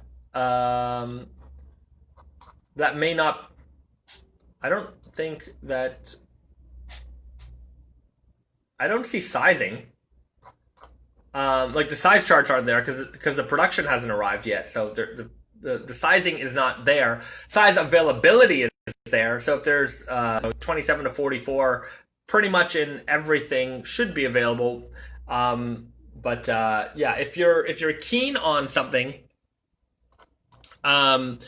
just here's one thing that you can do if you want to ensure that you're getting the pair that you want. So like here's Harley Quinn over here. So yeah, we have the sizes available, and as you can see, it says coming soon, so you can't buy anything. But if you want, you want to make sure you're interested in 34, and you want to know when it becomes available. Obviously, it is available on the date that I put there, but you can also click that button, email when available, put your information in, and the second this product or any product that is sold out or not presently available, coming soon stuff, becomes available on the website, we send you an email. Like it'll, sometimes you miss, you're not paying attention, and because our releases always come out at 11 a.m. Eastern on Fridays, and if you're not, maybe you pass your mind, at least the email comes through, you get the notification of the email, and then you can do your stuff. But that's one way to make sure, or to at least get a reminder of something. Garrett just sent me an email. This is how jeans should fit, he says. Let me just open that up. Garrett's watching the stream. We got a lot of people on the stream today. Thanks so much for everybody for hanging out here. All right, let's see what we got. Loading image. It's going to take a second. Here we go. All right. So Garrett has got the obvious how jeans should fit. Boom. That's it. Everybody, there we go. That's the new standard. You got to be a buff daddy and wear your jeans extremely, extremely fitted. You got to show, man, if you got muscles like that, you got to show them off. All right, so that's the rule. If you got super muscles, you got to wear your jeans as tight as humanly possible. That's the way to do it, guys. There's the new standard. Chad guy. I signed up for the email notification. Will the email be a day ahead? No, it will be the moment they become online. They arrive online.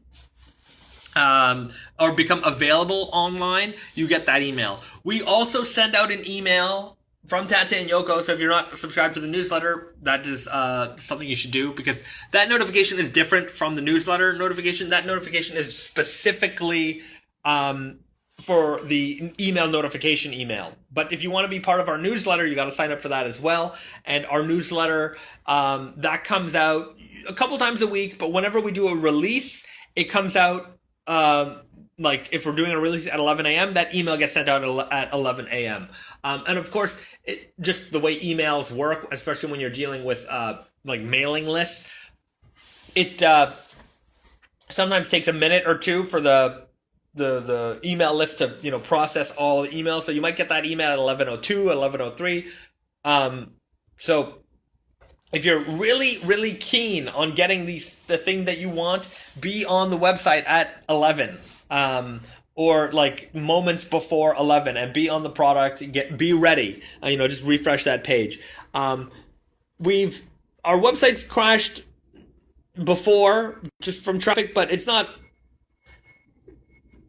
it's not every time. It's rare actually, but, so if you definitely want something, just be there, and there's a good chance, you're going to get it. Depends on the style, like the MIJ8, the Tokushima hand-dyed, those are going to be, you definitely want to be on the website. Don't wait for the notifications or nothing. be on the website or you're going to miss it. And even if you are on the website, there's a good chance you're going to miss it. There's not a lot of inventory going on there. Chattington Bear. That's why we need the strong guy shirts. Yeah, for the muscly boys, the big boys. I need to get some muscles. I don't have any muscles. I'm pretty skinny. Make more duck canvas. Low key love these things. Almost every season we have a new duck canvas color, so we're big fans of it as well. Fantastic denim alternative in our collection. Garrett is the man. Garrett is the man. Absolutely. Our manager, Tate and Yoko, and the wizard of 32-ounce denim. Will the Black Friday sale be early this year? The answer is yes. It'll probably start on the Wednesday of that week. So pay attention. And we will have some pretty fantastic deals lined up for you. We're going to go all out this year. As always, it's the time of year where we can... where we're just like, okay, there you go. It's kind of nice that the whole world kind of rallies around this, and if it's a good time to take advantage of some deals for the holidays. We're all. I mean, who knows what's going to happen this holiday year? Are we going to be seeing friends and family, or are we just going to be shipping each other presents? I don't know, but it is great that. In Canada, the immigrant experience, I'm sure maybe not just the immigrant experience, but maybe a lot of people have the same thing. But, it was always like, you get your Christmas presents after Christmas sometimes, just because in Canada we have Boxing Day and that's when everything goes on sale. And then it's like, oh, we'll just wait for after Christmas and get what you want there and it'll be cheaper. And that's just, first generation immigrant Canadian kind of. I think it's not. I think if you're in that situation, maybe you understand and you've been through that. And it's kind of the same with Halloween. Brandon told me that when he was a kid, he wasn't allowed to celebrate Halloween, but that was okay because after Halloween, all the stores, they had all the Halloween candy on sale. So you get all the Halloween candy anyways. You wait the next day, big deal. So I always found that to be these are some of these interesting, unique experiences that the many walks of life get to experience. And but yeah, what are we gonna do for Christmas this year, guys? I don't know, but the fact that Black Friday that wasn't always a thing in Canada. I would say only within the last 5 or 6 years that has become a thing.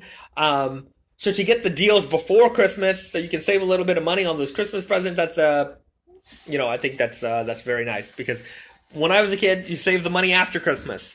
On Boxing Day, which we will have a Boxing Day sale as well because that is a Canadian tradition, which of course many Americans get to take advantage of on our website. But Boxing Day, that is our Canadian version of Black Friday, and it happens the day after Christmas. So I wonder if Black Friday has surpassed Boxing Day as the busiest shopping day of the year. But I remember as a kid, and I'm just trying to... As a kid, our family, we would go out on Boxing Day, go to the mall or wherever you save all the, get all the deals and all that stuff. And growing up, I was working in retail, so for many, many, many, many years, I was on the sales floor working Boxing Day. And I mean, these are the days where you get the tables out and the piles of product and just people are rummaging through it. It was crazy. I remember working at Holt Renfrew for many Boxing Days. I never missed a Boxing Day. It was, some people didn't like to work that day. I loved working that day because that was a big commission day that day. I'll tell you that much. Okay, here's a fun retail story. So Boxing Day was so busy that. We were on a commission sales floor, so everybody, you want to rig in your own sales because you make money on those sales. But in the departments that I worked in, Boxing Day, because we're in the contemporary department, so price points were already a little bit lower. and the traffic was so high those days that we would often just like set up like so and so, you're responsible for keeping those tables folded and organized. You're over there helping people in the change rooms. We're gonna work the cash registers, and we have everybody's like employee number, and we were just ringing in sales like evenly across the board so that everybody would have a good day. And because of our teamwork on those days, we would have just tremendous days because the customers would be able to find what they needed. We'd be able to get customers in and out of change rooms, in an organized fashion. We would have people working the cash registers, working fast. People people putting the stock back out on the floor. Man, it was we had some well-oiled machines for some Boxing Days there when I was working there. So Boxing Day in Canada is similar to Black Friday. Anyways, that's what we do.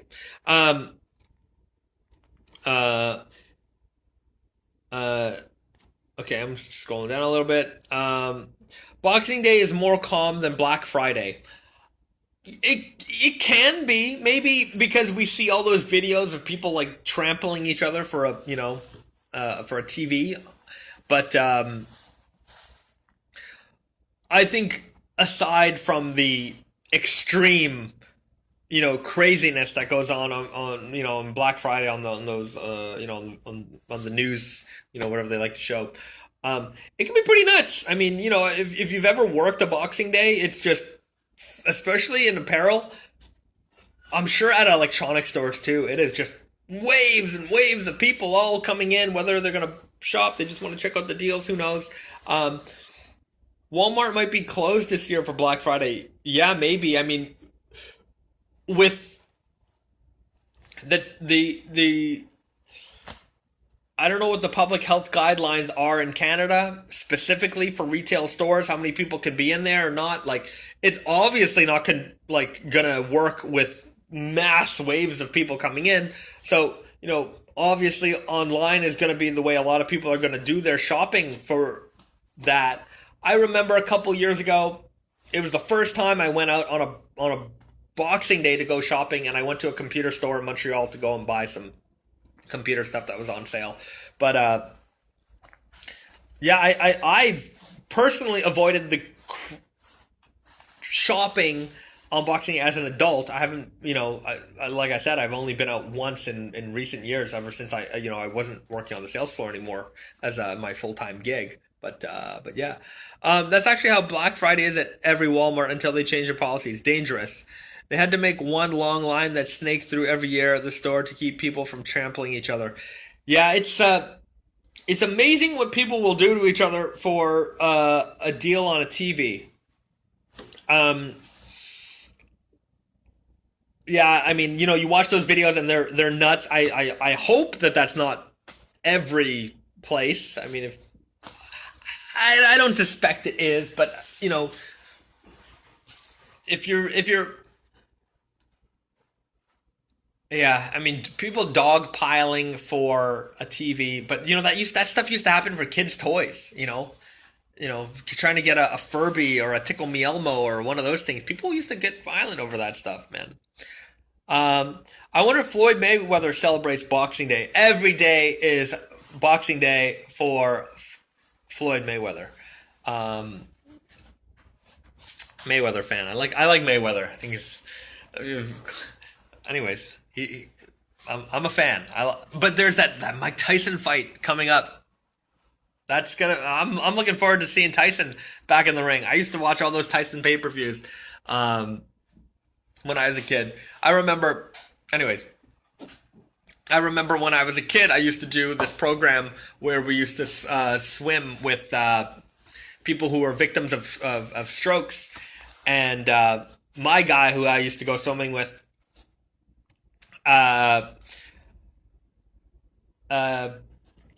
he loved boxing, so we used to just talk about boxing all the time. Yeah, it was some good times. Those Tyson fights, that was always, the world would stop for a Tyson fight. So, anyways, I think the world stops still for Mayweather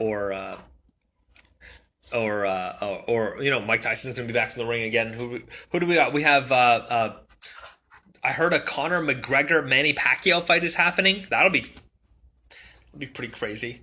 Anyways, I like the fights. So yeah, would the Batman waistband stretch beyond the waist measurement on the site? Yes, of course. All jeans are going to stretch out a little bit in the waist from the original measurement, so you can expect some stretch. Don't expect them to stretch out 2 inches. They're going to stretch out a quarter, 3/4 of an inch to an inch, probably. The Lopez fight a week ago was crazy. I did not see that.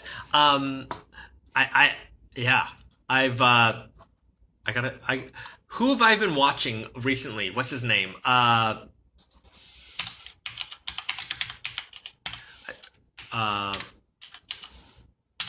He's from New York. They call him White Chocolate, but I forget his name. Let me look him up. Nikita Ababi. This guy's great. Check out his fights. He's fantastic. Young guy. Nikita Ababi.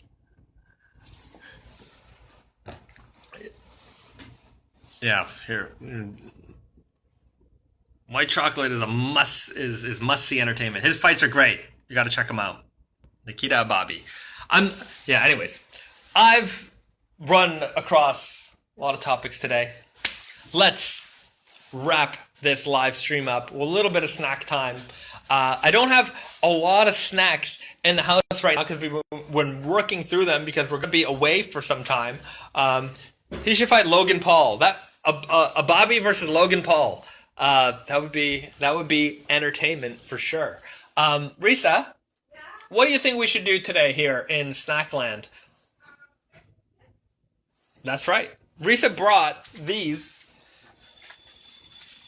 I'm gonna let Risa join me for a second. 40-ounce ETA. That's the 40-ounce ETA is TBD. So stay tuned for that. I got them right here. Right? All right. So we've got the lovely Risa here, my Selvage Foundation bro. Boom. Hit me with that. Bang. Too sweet. I'm not wearing jeans. That's okay. Okay, so today we have another Japanese exclusive snack time for you, and we've got the Pringles. So these aren't just regular Pringles. These are some of their international passport flavors. So what do we have here, Risa? It's London fish and chips. Fish and chips? Chips. That's great. So the English... Yeah, right. So fish and chips crisps. Yeah. So in the UK, they call chips, or they call fries chips, and chips. Fish is still fish, and chips are crisps. So we've got fish and chips, crisps, chips. I don't know. Anyways, so it says here that it also tastes like fish and chips with tartar sauce. With tartar sauce. Yeah. So all right. We'll see. Not a big fan of tartar sauce personally, but I know that is a staple of the fish and chips. So let's get the bowl out here. Let's plate these bad boys. Working on that lid. There we go. Oh, I don't know. It doesn't smell like anything other than chips. All right. Like regular chips. Let's see here. Or maybe it has a little tiny, I don't know. No, they smell like regular Pringles. Right?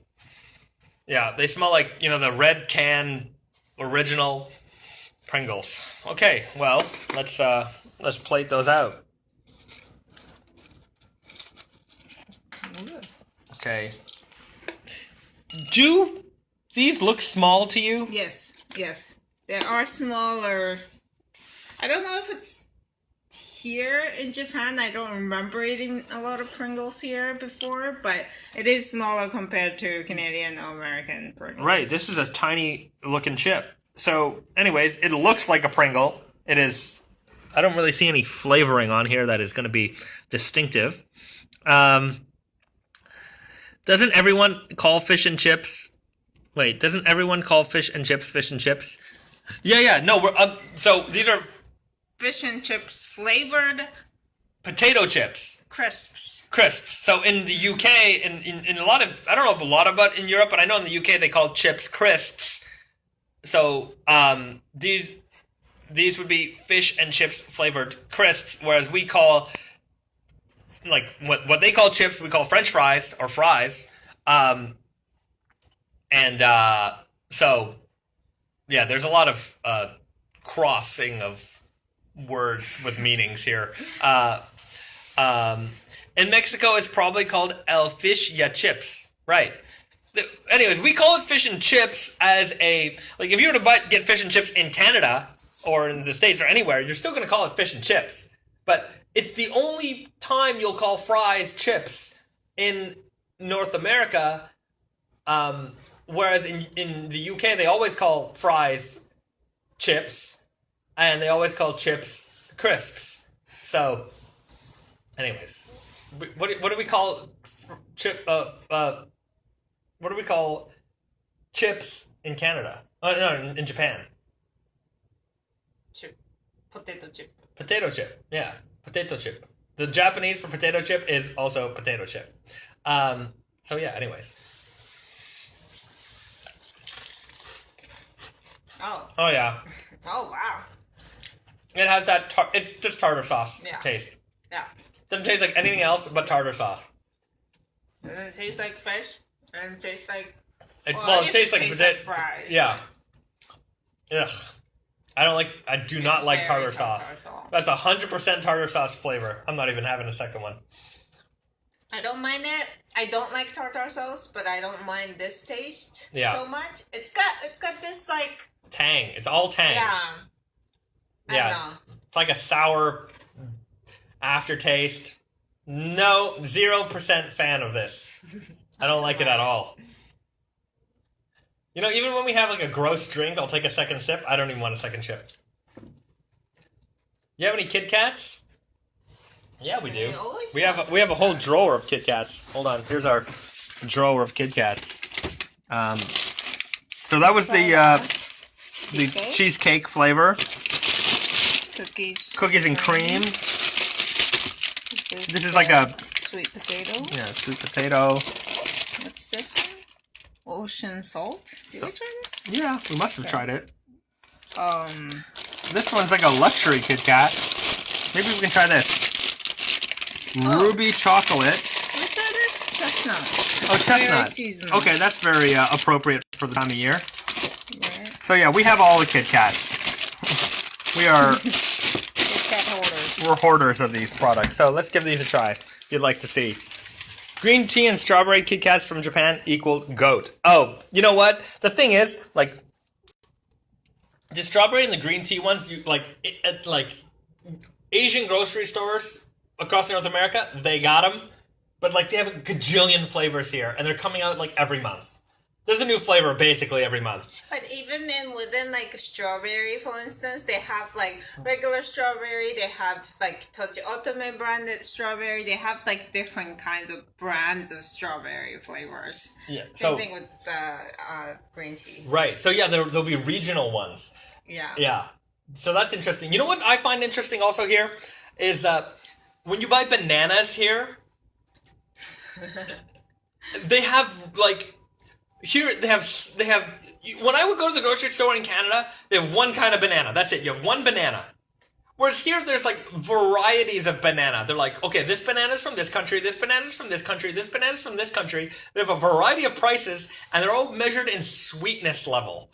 So if like you want a you know, and I don't know what the scale is, but the numbers seem to be like 14, 15, 16, 17, 18. I've seen 19. Yeah. But I've never seen 20. Yeah. So... yeah, it's like between 14 and 19. And so 19 being the sweetest.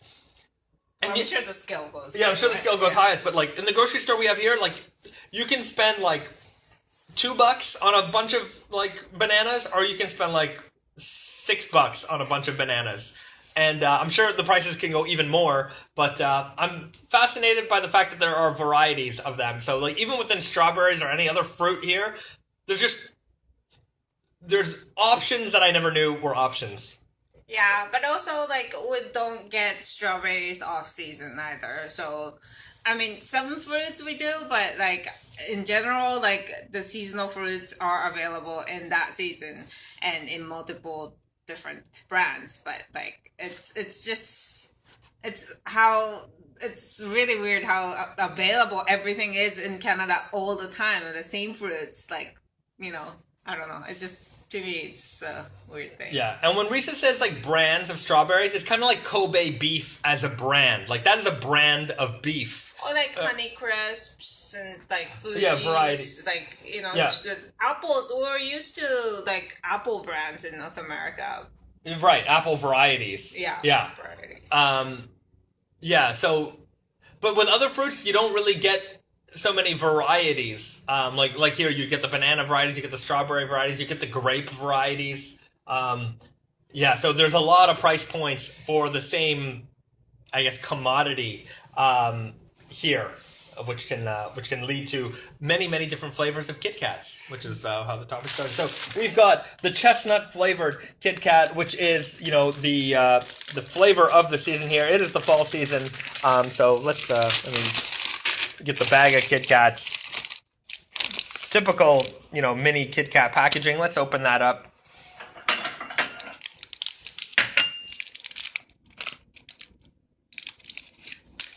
We keep them in the fridge so they're a little hard.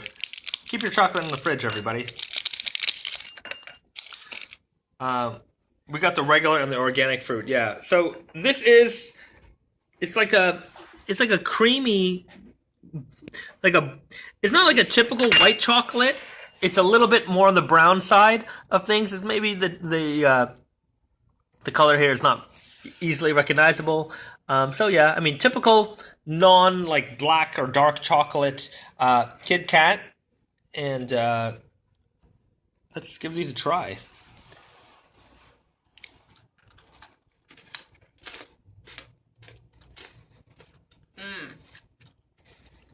Very sweet. Very sweet. Initial taste is all white chocolate. It's pretty white chocolate. Yeah, it's almost all white chocolate. I get a little aftertaste of chestnut. There's also a little bit of just chalkiness to this, like graininess that I don't like. That might be the frozen bit. Yeah, that might be because it's cold, but these are okay. It's just all sweet. Yeah, it's all sweet, all white chocolate, and then a little bit of chestnut at the end. Yeah. These are okay. You know, you try them out, but that's nobody's favorite. That's nobody's favorite. Okay. All right. Kit Kats, I'm thinking famous Denim coming for March 2021. No, there's no Kit Kat flavors of jeans yet. Maybe, I don't know. I don't think so. Although we do a good job of promoting Japanese Kit Kats here on this channel. Thanks for watching, everybody. Okay, Roy's chocolate snack time. It's my favorite. Haven't had it in years. Yeah, we can get some Roy's chocolates. Maybe we'll get some at the airport. And we'll have them on the next live stream in Canada. So we'll have a Japanese snack time in Canada featuring Roy's chocolates. So anyways, I'm going to wrap things up here. Thanks for joining us on another Friday evening, Saturday morning for me, live stream here from Japan. Next week, we'll be doing this live stream, North American time, same time, around 7 p.m. Eastern. So tune in, and I will see you guys next time. One last question. What's the latest with the 40 ounce? I will have more information for you next week. The 40 ounce information, release information, all that stuff is TBD. So to be determined, and I will have some more information for you next week. Have a great night, everybody. Have a great weekend. I'll see you guys soon. If you haven't already checked out the Batman trailer and information, go head over to our YouTube channel. Check that out right now. If you're watching this on the YouTube channel right now, please like, share, subscribe, all that good stuff. Be a something. I don't know. Oh, don't ask me. I don't know where I was going with that. Be a good supporter. You already are a good supporter for watching us. So thank you very much, and I will see you again soon. Have a great weekend, everybody. Bye.